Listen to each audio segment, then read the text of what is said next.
गुड्डू कब मरेगा? एक दुख भरी कहानी। एक दिन ठेले पर भार अधिक होने के कारण रामू उसे ठीक से संभाल नहीं पाया और तेज गति से आती ट्रक से भिड़ गया।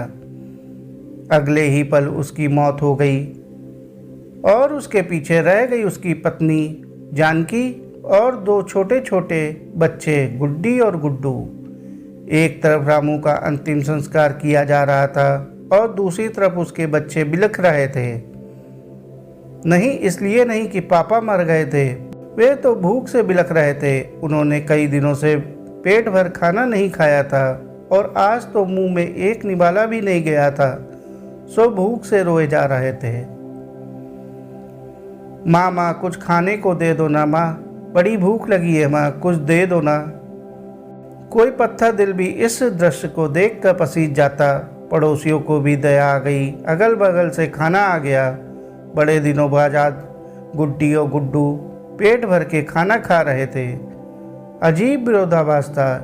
एक तरफ लोग रामू की मौत पर दुख व्यक्त कर रहे थे, वहीं दूसरी तरफ उसके अपने बच्चे बड़े चाव से भोजन कर रहे थे। जानकी ने अगले कुछ दिन इसी तरह से उधार लेकर और इधर उधर से मांग कर अपना और बच्चों का पेट पाला। लेकिन ये सब कब तक चलता? लोगों ने मदद करना बंद कर दी। जानकी पागलों की तरह काम खोजने लगी, लेकिन तमाम कोशिशों के बावजूद भी किसी ने उसे काम नहीं दिया। जब थक हार कर वह घर लौटी तो बच्चे उम्मीद से उसकी तरफ देखने लगे। गुड्डू तुतलाती आवाज में बोला, क्या लाई हो माँ, जल्दी से खिला दो, बड़ी भूख लगी है। माँ रो पड़ी और बच्चे समझ गए कि माँ के पास कुछ नहीं है। एक पल के लिए अजीब सा सन्नाटा पसर गया। फिर गुड्डी बोली, माँ ये गुड्डू कब मरेगा?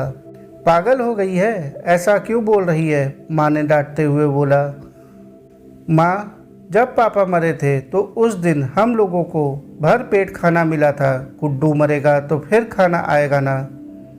गुड्डी की बातें सुनकर माँ की आंखें फटी की फटी रह गईं। उसके पास गुड्डी की बात का कोई जवाब न था। साथियों, ये सिर्फ एक कहानी नहीं है, ये दुनिया के करोड़ों लोगों की हकीकत है। इस पर गौर कीजिए। जिस खाने को हम थाली में ऐसे ही छोड़ देते हैं, उसकी कीमत को समझिए। बचपन से हमें अन्न का आदर करना सिखाया जाता है, लेकिन चूंकि हमने कभी असल भूख नहीं देखी होती, इसलिए हम उसका आदर करना नहीं सीखते। एक दिन, बस एक दिन भूखा रहकर देखिए और आप करोड़ों लोगों का दर्द समझ जाएंगे।